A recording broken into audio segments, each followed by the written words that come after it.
வஸ்தக்ஃபிர் லிதம்பிக் வலில் முஃமினீன வல் முஃமினாத், உங்களுடைய பாவங்களுக்காக அல்லாஹ்விடத்திலே நீங்கள் பாவ மன்னிப்பை தேடுங்கள், இஸ்திக்ஃபார் செய்யுங்கள்.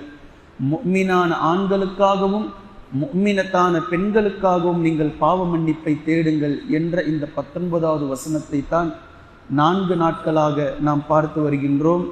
நபி ஸல்லல்லாஹு அலைஹி வஸல்லம் அவர்களுடைய இஸ்திக்ஃபார் தொழுகையிலும் தொழுகைக்கு வெளியேவும் தஹஜ்ஜுத்திலும் தஹஜ்ஜுடைய அத்தஹியாத்திலும் எப்படி இருந்தது என்பதை 8 இஸ்திக்ஃபார்களை கொண்டு நேற்றைய தினம் நாம் பார்த்தோம்.